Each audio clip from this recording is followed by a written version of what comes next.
लगने लगे कि हाँ बहुत कष्ट है, कर्जा भी बढ़ गया, तकलीफें भी बढ़ गई, बहुत दुख भी बढ़ रहा है, कहीं परिवार सही नहीं चल रहा है, तो प्रयास करते रहा करो। हफ्ते में एक बार एक चावल का दाना जल के पात्र में डाल लिया, एक काली मिर्च जल के पात्र में डाल ली, और उस जल को ले गए, थोड़ा सा चंदन का छींटा डाल दिया, ले जाकर शिव जी को समर्पित कर दिया। शंकर को जल चढ़ाने के लिए 5 स्थान हैं जहां शिव को जल चढ़ाया जाता है और शंकर उस जल को स्वीकार करते हैं, जिसको पंचगंगा कहा गया। आप शंकर जी के मंदिर में जाकर ये कभी ना विचार करना कि पार्वती जी को ढूंढना पड़ेगा या गणेश जी को ढूंढना पड़ेगा या कार्तिकेय जी को ढूंढना पड़ेगा या भैरव को ढूंढना पड़ेगा। हमें शंकर के मंदिर में जाकर किसी देवता को ढूंढने की जरूरत नहीं है। जहां शंकर भगवान का शिवलिंग रखा हुआ है वो माता जी का हस्तकमल है, माता पार्वती जी का स्थान है। जहां शिवलिंग रखा है वो शंकर भगवान है।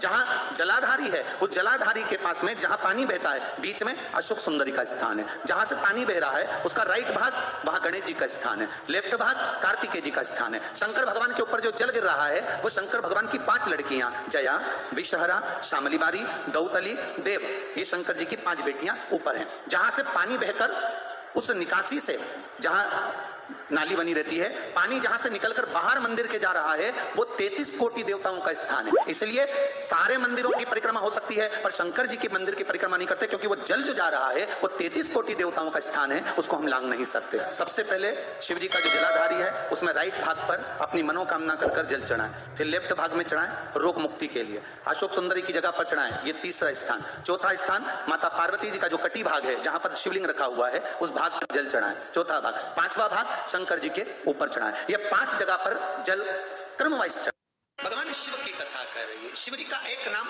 आशुतोष। एक बात बहुत ध्यान दीजिएगा, अगर कहीं नौकरी नहीं लग रही है, सर्विस नहीं है, नौकरी नहीं है, और आप कई बार इंटरव्यू दिया है, एग्जाम में बैठ भी गए, कंपटीशन एग्जाम में भी बैठे हो, और अगर नहीं हो रहा, कंपटीशन एग्जाम क्लियर नहीं हो रहा, या सीए का एग्जाम है या अन्य चीजों की पढ़ाई आप कर रहे हैं या कहीं नौकरी के लिए अप्लाई कर रहे हैं, नहीं हो रहा,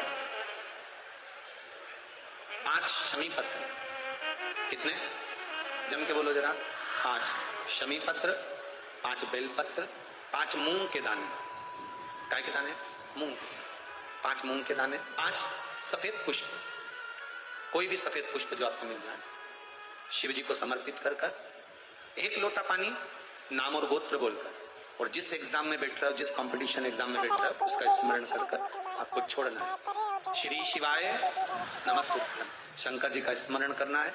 ये एग्जाम के पहले जो भी सोमवार पड़े आप उस पर कर लीजिए।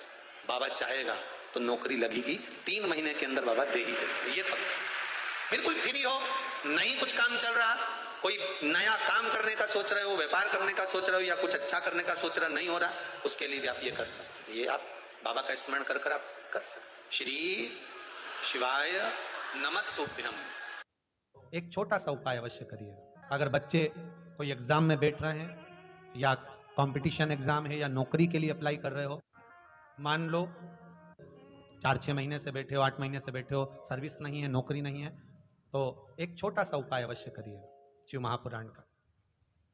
महाराज बेलपत्री के पेड़ के नीचे विराजमान होकर, बेलपत्री के पेड़ के नीचे जिसको नौकरी के लिए या एग्जाम में बैठ रहा है वो जल चढ़ाए, बेलपत्री के पेड़ के नीचे थोड़ा सा दूध चढ़ाए, फिर जल चढ़ाए, और अपने राइट भाग में घी का दिया और अपने लेफ्ट भाग में तेल का दिया। किसी भी प्रदोष के दिन, प्रदोष काल में एक बार लगा दे, उसके बाद में अपनी कामना कर कर बेलपत्री के पेड़ के नीचे धूप लगाकर प्रणाम कर कर आ जाए और चले जाए इंटरव्यू के लिए, बाबा उत्तीर्ण करा ही देगा, नौकरी दिला ही देगा। करना प्रदोष के दिन और प्रदोष काल में ही करें, इसका ध्यान रखें महाराज। एक छोटा सा उपाय अवश्य करिए। शिव जी को जो बेलपत्र समर्पित करी जाती है उस बेलपत्र का भी भाग स्थापित है। जब आपका बच्चा एग्जाम देने जा रहा है, पढ़ाई करने जा रहा है और पास नहीं हो रहा है, या उसको आपको लग रहा है इसने पढ़ाई नहीं करी, पास नहीं होगा, तो शहद, बेलपत्री की बीच वाली पत्ती पर शहद लगा लीजिए और शंकर भगवान के शिवलिंग पर जाकर उसको बच्चे के हाथ से चिपकवा दीजिए। बच्चे ने भले पढ़ाई नहीं करी हो पूरी साल, पर बच्चा उस सब्जेक्ट में जिस दिन वो बेलपत्री चिपका कर आएगा उस दिन उस सब्जेक्ट में बच्चा पास होकर ही रहेगा, उसका एग्जाम उसको अच्छा प्राप्त होगा।